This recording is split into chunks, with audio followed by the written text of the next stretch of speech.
Assalamualaikum warahmatullahi wabarakatuh. Perkenalkan, saya Dr. Insinyur Diva Kurnianintias Eskom, merupakan dosen tetap program studi Teknik Informatika Universitas Brawijaya. Pada kesempatan kali ini, saya ingin menyampaikan terkait mata kuliah yang saya ampu sesuai dengan bidang keahlian saya, yaitu mata kuliah kecerdasan artifisial. Mata kuliah kecerdasan artifisial ditujukan pada mahasiswa program studi Teknik Informatika semester 4 dengan kode mata kuliah CIF 63110 yang berbobot 2 SKS. Diselenggarakan dalam 16 kali pertemuan tatap muka dengan rincian 14 kali pertemuan materi dan 2 kali untuk pertemuan masing-masing ujian tengah semester dan ujian akhir semester. Mata kuliah kecerdasan artifisial membahas konsep dasar AI, penyelesaian masalah melalui pencarian heuristik dan algoritma genetika, representasi, pengetahuan dan penalaran, ketidakpastian, serta konsep dan algoritma dasar machine learning. Mata kuliah ini membekali mahasiswa agar tidak hanya memahami algoritma, tetapi juga mampu memformulasikan permasalahan, memilih metode yang sesuai, menganalisis hasil, dan mempertimbangkan implikasi penerapannya. Adapun capaian pembelajaran lulusan atau CPL program studi pada mata kuliah ini meliputi IFCPL P1, IFCPL P2, IFCPL KU1, dan IFCPL KK3 yang telah tertuang dalam RPS dan telah divalidasi dan disahkan pada program studi. Capaian pembelajaran mata kuliah yang diharapkan antara lain CPMK1. Mahasiswa mampu memahami isu fundamental dari kecerdasan artifisial terkait konsep dasar, perilaku optimal, penalaran, serta karakteristik suatu permasalahan. Kemudian pada CPMK2, mahasiswa mampu mengidentifikasi dan mengimplementasikan metode searching untuk solusi permasalahan penyelesaiannya. Kemudian pada CPMK 3, mahasiswa mampu memahami konsep dasar terkait representasi pengetahuan dan penalaran. Selanjutnya, CPMK 4, mahasiswa mampu memahami konsep dasar terkait pembelajaran mesin dan jenis pembelajaran utama. Dan yang terakhir, CPMK 5, mahasiswa mampu memahami konsep dasar dan jenis metode machine learning. 3 komponen utama dalam proses pembelajaran mata kuliah kecerdasan artifisial adalah delivery, interaction, dan assessment.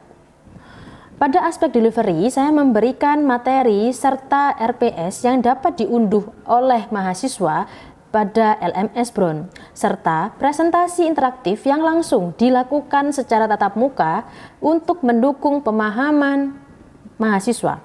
Materi yang saya sampaikan didukung oleh beberapa media pembelajaran berupa interactive quizzes, menggunakan Canva, dan sebagainya untuk media pendukungnya. Pada aspek interaction, pada mata kuliah kecerdasan artifisial melibatkan komunikasi dua arah antara dosen dan mahasiswa berupa diskusi, tanya jawab, kolaborasi, dan refleksi. Dan yang terakhir, pada aspek assessment. Sistem penilaian yang saya lakukan dalam mata kuliah ini mencakup asesmen formatif, yaitu penilaian yang dilakukan melalui kuis, tugas, case study, serta penilaian sikap dan keterampilan sesuai RPS, serta asesmen sumatif yang diperoleh dari penilaian akhir berupa UTS dan UAS. Model pembelajaran yang digunakan dalam mata kuliah ini yaitu case-based learning, yaitu metode pembelajaran yang menjelaskan secara interaktif, demonstrasi, latihan, dan diskusi. Selain itu, referensi yang saya gunakan dalam mata kuliah ini berupa buku referensi karya saya sendiri dan juga buku referensi karya ahli lainnya serta artikel jurnal yang bereputasi secara relevan. Berikut adalah rekaman proses pembelajaran mata kuliah kecerdasan artifisial dengan materi pada pertemuan 5, yaitu pencarian berbasis populasi atau heuristik menggunakan algoritma genetika. Mari kita simak. Assalamualaikum warahmatullahi wabarakatuh. Waalaikumsalam warahmatullahi wabarakatuh. Selamat pagi semuanya. Oke, sehat selalu ya. Jadi mungkin sebelum kita mulai materi hari ini, kita mulai dengan berdoa. Menurut keyakinan kalian masing-masing, berdoa dipersilahkan.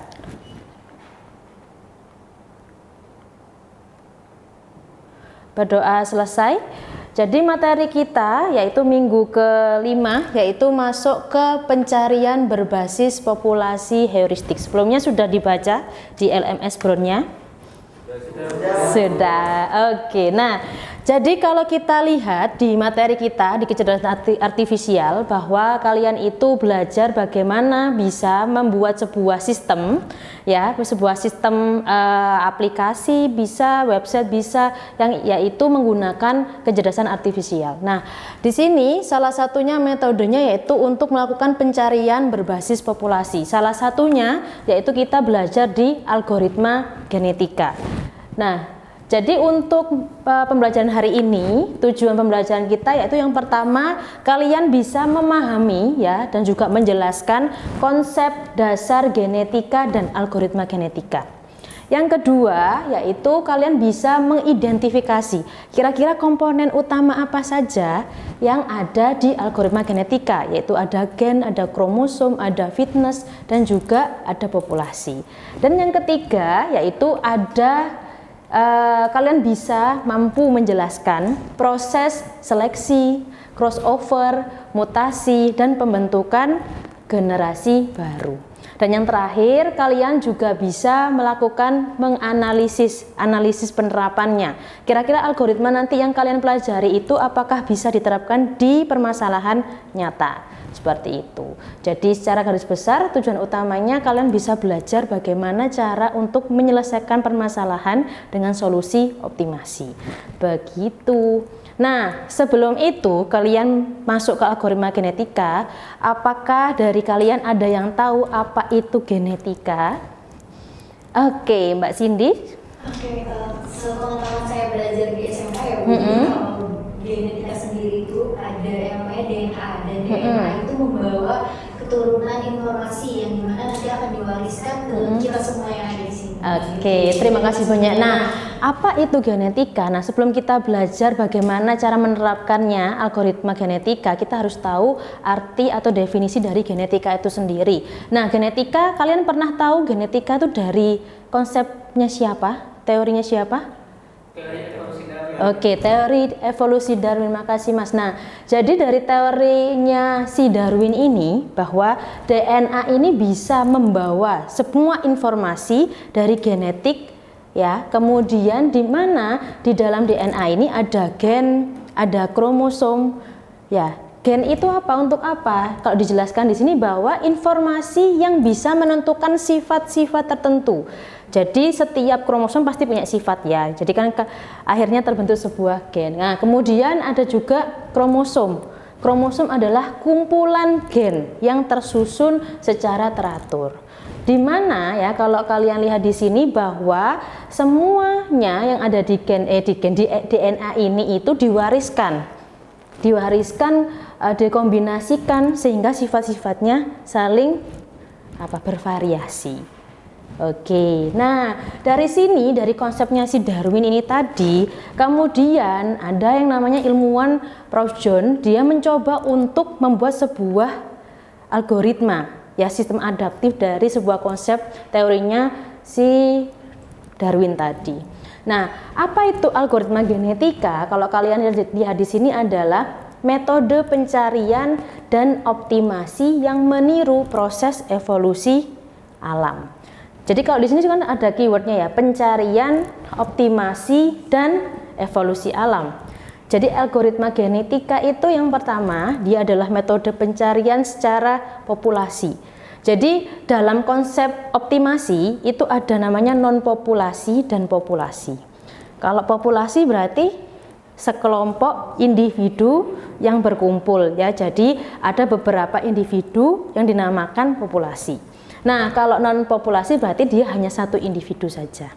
Nah, kemudian dijelaskan ini menghasilkan dan mengevaluasi. Jadi kalian tadi ya di DNA itu kan bagaimana sih kok bisa kalian itu ditemukan ada sifat-sifat yang bervariasi dan sebagainya, pastinya ada kontrol kualitasnya. Bagaimana kita menemukan gen atau kromosom yang paling bagus Maka dari itu kan kadang kalau di dunia kedokteran kita harus mencocokkan kromosom X dan Y agar ya nanti lahirnya anaknya normal gitu kan. Nah, sama di algoritma ini itu kita membutuhkan namanya fungsi fitness.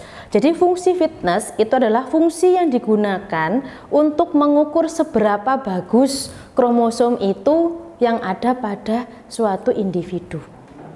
Oke, ada fungsi fitness. Kemudian memperbaiki kandidat solusi. Jadi, karena definisi genetikanya itu adalah memperbaiki, berarti kita ada bekerja secara iteratif. Jadi berulang-ulang sampai menemukan kromosom yang paling bagus. Nah, jadi ini adalah solusi yang paling baik untuk melakukan evolusi. Nah, kalau kita lihat di sini, jadi kan tadi kalian sudah mengetahui definisi genetika, kenapa kok ada genetika, kenapa kok ada algoritma genetika. Nah, terus kenapa kok disebut algoritma genetika yang tadi sudah saya sebutkan, bahwa untuk algoritma genetika ini adalah algoritma yang menggunakan atau menirukan mekanisme teori Darwin. Jadi meniru konsep pewarisan, evolusi pada suatu makhluk hidup. Jadi kalau kita melihat dari konsep biologis, ada gen tadi ya, kromosom, populasi, fitness, seleksi, generasi gitu ya. Nah, dari beberapa ini mungkin saya ingin bertanya, apa sih perbedaannya populasi dan juga generasi? Ada yang bisa jawab? Apa perbedaannya populasi dan generasi?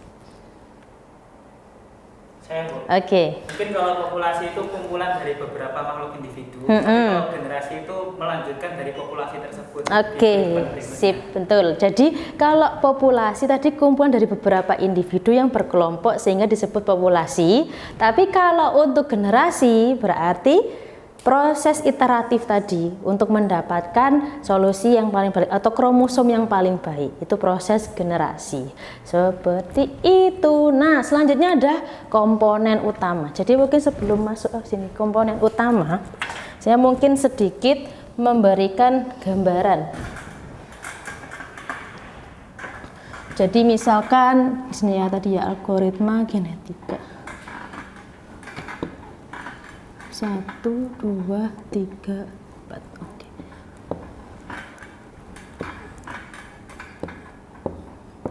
Nah, jadi tadi disampaikan bahwa dalam satu populasi ada terdiri beberapa individu. Jadi ini itu dikatakan satu individu. Ini adalah satu individu. Nah, di sini yang dinamakan populasi. Seperti itu. Nah, setiap individu tadi memiliki apa? Atau setiap kromosom memiliki apa? Memiliki gen. Jadi di sini itu ada gen. Ini punya gen. Jadi di sini misalkan gen A ya. Ini gen B. Nah, ini semua adalah gen. Jadi disebutnya adalah satu kromosom atau satu individu. Nah, semuanya disebut satu populasi. Di sini ada yang tanyakan? Nah, di setiap gen itu kan pasti ada value-nya, ada nilainya. Nah, masih ingat kalau di biologi dulu apa nilainya di gen itu disebutnya apa? Alel. Jadi di dalam setiap gen itu ada namanya alel. Jadi gen itu punya nilainya yang namanya alel. Oke. Nah, jadi di sini disebutkan bahwa komponen utamanya bahwa dia punya kromosom. Nah, satu kromosom ini itu namanya satu individu atau satu solusi. Satu solusi. Jadi dikatakan bahwa setiap permasalahan itu ada satu solusi, Terus ada populasi. Nah, karena beberapa solusi, beberapa individu, beberapa kromosom itu disebutnya adalah populasi. Oke, fungsi fitness. Jadi misalkan, dalam satu kromosom ini itu nilainya misalkan 50%. oh ini yang satu kromosom ini nilainya 40%, berarti ini pakai fungsi fitness misalkan. Jadi fungsi fitness itu adalah mengukur fungsi seberapa bagus kromosom, solusi, atau individu yang diperoleh dari satu individu atau kromosom. Itu yang namanya fungsi fitness. Oke. Nah, di dalam operator genetika di sini kan ada banyak macamnya ya. Jadi ada namanya tadi kan kita pasti ada seleksi alam. Mana yang paling bagus kromosomnya X, yang paling bagus mana, yang terbaik itu kita proses namanya proses seleksi. Yang kedua yaitu proses crossover, perkawinan silang.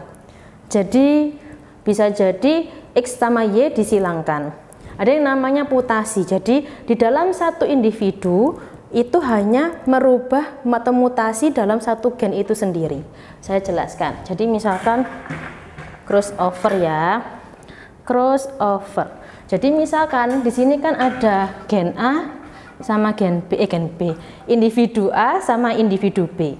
Nah, crossover misalkan kita mau membuat pindah silang. Ini pindah ke sini, ini pindah ke sini. Gitu ya. Misalkan ini tadi X, Y, Z, A, B, C, D, E gini ya. Berarti kalau adanya crossover, berarti di sini tadi X, Y, ini kita pindah ke atas, D, E. Terus yang di bawah berarti B, C, Z, A. Ya, itu namanya di crossover. Nah, tapi kalau untuk yang mutasi, kita hanya mencari variatif pada gen kita sendiri. Jadi misalkan mutasi berarti kita bisa ngambil di gen yang gen individu yang A. Berarti kita coba, oh kita mau menukar dari ini ke sini misalkan. Berarti kita tukar. Berarti XA Z, Y. Nah, itu namanya proses mutasi. Kita mencoba melakukan mutasi pada gen kita sendiri. Tapi kalau crossover itu dengan individu yang lain, kita crossover. Dari sini ada yang tanyakan? Nah, sehingga dari sini kita perlu adanya parameter. Kalau algoritma pasti ada parameternya, bagaimana, apa saja gitu ya. Nah, kita butuh yang namanya parameternya. Paramnya itu adalah pop size. Jumlahnya itu mau berapa di dalam satu individu. Satu populasi itu jumlah individunya berapa gitu ya. Jadi pop size gitu ya. Berapa sih satu populasi individunya? Oh, ada 5, ada 6, ada 10. Nah, itu terserah, kalian milih pop size. Kemudian yang kedua ada yang namanya crossover rate. Berapa persen ya, berapa persen individu yang kamu mau butuhkan untuk melakukan pindah silang? Berapa persen? Prosentase. Jadi misalkan individunya ada 5, oh saya mau 20%-nya, berarti 5 kali 20%-nya berapa? 1 aja Bu. Oke, 0,2. Yang ketiga yaitu mutasi. Mutation rate, berarti berapa jumlah individu yang ingin kamu pindah kan mutasi tadi setiap individu, itu pakai mutation rate. Kemudian itu namanya MR. Yang keempat yaitu probabilitas kondisi berhenti. Jadi ada namanya stop condition kriteria. Jadi kan tadi ada proses iteratif tuh. Nah, itu mau sampai kapan kalian mau berhenti proses iteratifnya? Oh, misalkan saya butuh ketika konvergen Bu, atau oh setelah 100 iteratif saya mau berhenti. Nah, itu bisa kalian inisialisasikan, namanya generatif. Oke, dari sini ada yang tanyakan? Belum ada. Jadi kalau dilihat bahwa setiap komponen itu berperan dalam menghasilkan solusi yang semakin baik. Jadi alur kerjanya yaitu kalian mencoba menginisialisasikan populasinya. Jadi kalian mau berapa satu populasi? 2, mau 3, mau 4, mau 5, terserah. Ya, kemudian kalian hitung setiap individu itu punya kualitasnya itu berapa, nilainya berapa. Ya, kalian menggunakan fungsi fitness. Kemudian setelah itu, nah ini yang tadi belum saya jelaskan ya, seleksi induk. Jadi seleksi itu ketika ini ya, misalkan kalian punya ini tadi ada 2 individu. Kemudian kan kalian di sini kalau individu sama individu pasti punya anak. Ya, anaknya di sini berarti kan ada 2. Kalau dari crossover ada 2 anak. Dari mutasi ada 1 anak. Berarti total individunya ada 5. Nah, ada 5. 1 2 3 4 5. 5. 5 ya. 5 ya. Jadi ada 5 individu. Nah, tapi kita kan tadi maunya satu populasi cuma 2.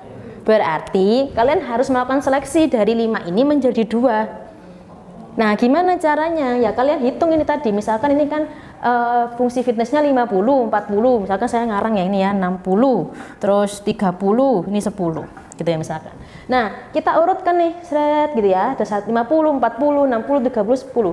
Kira-kira yang masuk jadi individu dalam satu populasi yang mana? Yang A, yang atas. Yang A Sama yang ER. sama yang ini. Berarti ini yang akan dilanjutkan ke proses iterasi selanjutnya. Gitu. Ya, jadi ada anak. Makanya tadi kan konsepnya sama kayak teori Darwin. Jadi ketika banyak anak itu, nah itu terus kalian diseleksi ya. Seperti kalian juga di kampus, di sekolah, misalkan kalian berkelompok, lama-lama kan kalau tidak satu visi ya kan terseleksi dengan ya kan. Nah, sama seperti itu. Jadi konsepnya sama. Jadi konsepnya adalah ketika populasi itu cuma 2, tapi tiba-tiba banyak nih individu-individu yang lain, tapi kurang sesuai. Akhirnya terseleksi dengan sendiri gitu. Oke.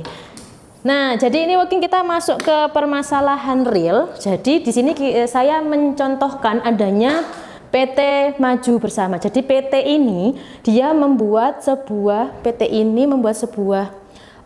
barangkali sebuah apa ya, untuk membuat produksi gitu ya. Misalkan untuk produksi sebuah makanan misalkan ya, atau produksi apapun seperti itu. Nah, di dalam perusahaan ini dia punya 5 pekerjaan atau 5 permintaan. Jadi kan biasanya kalau kalian apa hitungannya, permintaan itu misalkan dalam perkuliahan ya, banyak tugas, banyak permintaan, tapi kan mesinnya cuma kalian aja 1 orang. Tapi kalau dia pabrik ini punya 3 mesin untuk melakukan 5 permintaan. Jadi jelaskan bahwa PT Maju Bersama memiliki 5 pekerjaan yang harus dijadwalkan pada 3 mesin. Ya, setiap pekerjaan hanya boleh ditempatkan pada 1 mesin. Jadi 1 pekerjaan, jadi 1 mesin, enggak mesin 1, mesin 2 gitu ya. Kan itu akhirnya juga enggak optimal. Waktu proses setiap pekerjaan berbeda pada tiap mesin. Ya biasanya karena mesin pertama, kedua, ketiga memang mungkin ukurannya berbeda misalkan ya. Terus ya banyak hal yang memang bisa mempengaruhi waktu dari proses pengerjaan. Tujuannya apa? Yaitu menentukan penugasan pekerjaan ke mesin agar semua pekerjaan selesai secepat mungkin. Ya, jadi kalau di sini pertanyaannya yaitu kenapa ya? Mengapa sih kok masalah ini akan menjadi sulit ketika jumlah pekerjaan dan mesin itu akan bertambah? Ada yang bisa menjawab? Oke, Masnya. Jadi kalau menurut saya karena jika jumlah pekerjaannya bertambah, maka proses yang dibutuhkan oleh mesin itu juga harus menyesuaikan ulang. Itu juga berlaku untuk jika mesinnya juga bertambah, nanti pekerjaannya juga harus menyesuaikan ulang. Jadi permasalahan ini akan menjadi lebih sulit karena nilainya nanti menjadi lebih dinamis. Oke, nah jadi kalau semakin banyak pekerjaannya, pastinya juga permasalahan juga semakin bertambah. Betul sekali. Nah, selanjutnya dari permasalahan ini tadi ya, jadi kan biasanya permasalahan yang kalian dapatkan di perusahaan ya hanya ini loh ada masalah gitu ya. Tapi untuk bisa kalian gunakan mengimplementasikan beberapa metode, berarti harus diubah ke dalam sebuah data. Jadi misalkan kalau kita lihat di sini ya, jika P4 itu masuk ke mesin 2 itu butuh berapa jam? 4 jam. 4 jam. Oke ya. Jadi di sini udah clear. Mungkin ada yang tanyakan dari sini? Lanjut. Nah, tahap pertama tadi kan kita melakukan representasi kromosom. 5 mesin ya, 5 pekerjaan, 3 mesin. Nah, di sini setiap kromosom itu kalian representasikan untuk satu solusi. Ya, jadi misalkan di sini ada 5 kan tadi ya, 1 2 3 4. Tuh 2 3 4, oh kebesaran. Kelima. Nah, jadi diasumsikan bahwa ini satu solusi atau satu individu atau satu kromosom ya. Jadi penyebutannya banyak sekali, perlu kalian ingat. Nah, terus dalam satu solusi ini tadi kan ada 5 pekerjaan, Berarti kan ini ada pekerjaan 1, pekerjaan 2, pekerjaan 3, pekerjaan 4, dan pekerjaan 5. Nah, gimana caranya? Misalkan kalian itu ingin kira-kira pekerjaan 1 itu mesin keberapa? Nah, perlu kalian pahami bahwa algoritma genetika itu basicnya adalah stokastik. Stokastik itu adalah apa? Peluang ya. Jadi dia bisa masuk di 1, 2, 3 kalau di Excel biasanya pakai random. Nah, randomnya itu bisa kalian buatkan itu 1 sampai 3. Berarti random 1 sampai 3, ini juga 1 sampai 3. Jadi di sini ditemukan bahwa yang paling bagus adalah nih. Jadi kalau kita lihat solusi yang paling bagus berarti ada 1, 3, 2, 3, 2 ini ya. Nah, kalau kita lihat berarti kan di sini adalah P1, P2, P3, P4 dan P5. Nah, kalau kita lihat berarti kita cek tadi berarti P1 berapa? P1 mesin 1 3, P2 mesin 3, P3 mesin 2, P4 mesin 3, P5 mesin 2. Nah, kalau kita lihat berarti mesin satunya ada 3 ya, 3 jam. Mesin 3-nya itu ada 4. Mesin 2-nya berarti ada 3. Berarti paling maksimum mesin 1 4, 3 berarti 4 jam. Nah, kalau kita lihat dia lebih baik dibandingkan yang 11. Ya kan? Berarti dia bisa dikatakan bahwa solusi ini solusi yang lebih optimal dibandingkan solusi sebelumnya. Oke, dari sini ada yang tanyakan? Belum ada. Jadi mungkin kita bisa meringkas bahwa algoritma genetika itu merupakan metode optimasi yang berbasis populasi. Itu yang perlu kalian ingat. Karena metode optimasi itu banyak modelnya. Jadi tidak hanya populasi. Nah, yang terakhir bahwa algoritma genetika itu memang algoritma yang paling tua. Jadi selain algoritma genetika itu masuk bukan teori namanya, pengelompokan evolutionary algorithm. Jadi ada yang lainnya namanya swarm intelligence, kalau kalian pernah dengar mungkin ya, kalau pernah kalian dengar. Jadi ada swarm intelligence. Nah, yang paling lama itu algoritma genetika dan juga PSO, particle swarm optimization. Nah, salah satunya jadi algoritma genetika ini memang banyak sekali yang sudah mengimplementasikan dan sudah terbukti efektif untuk menyelesaikan permasalahan yang kompleks. Baik, dari sini ada yang tanyakan? Tidak ada. Jadi oke, ini ya untuk tugasnya. Nanti bisa kalian kerjakan di LMS Brown. Dan sebelum kita tutup, kita kuis sebentar. Bisa disiapkan handphonenya.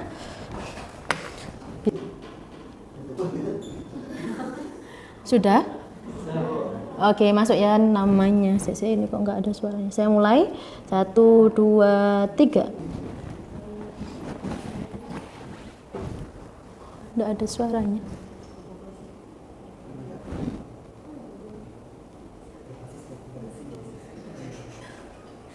Nah, ya salah.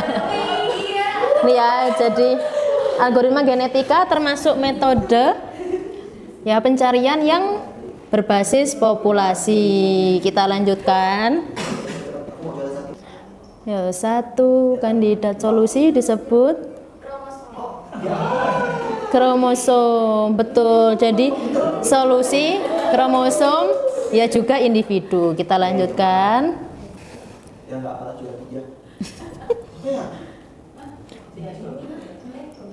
Pemilihan kandidat untuk individu. Oke, jadi itu saja untuk hari ini. Jadi jangan lupa tugasnya dikerjakan dan diunggah di LMS Brown, dan juga untuk materinya nanti akan saya unggah di situ. Mungkin itu saja dari saya. Mohon maaf jika ada yang kurang berkenan. Saya akhiri. Wassalamualaikum warahmatullahi wabarakatuh. Sekian video rekaman proses pembelajaran mata kuliah Kecerdasan Artifisial Program Studi Teknik Informatika Universitas Brawijaya. Video ini digunakan sebagai salah satu syarat penyusunan dokumen pernyataan diri dosen dalam unjuk kerja Tridharma Perguruan Tinggi atau PDD UKT PT. Semoga dengan adanya video ini menjadi pertimbangan yang baik dalam proses penilaian sertifikasi dosen gelombang 1 tahun 2026. Akhir kata saya ucapkan terima kasih. Wassalamualaikum warahmatullahi wabarakatuh.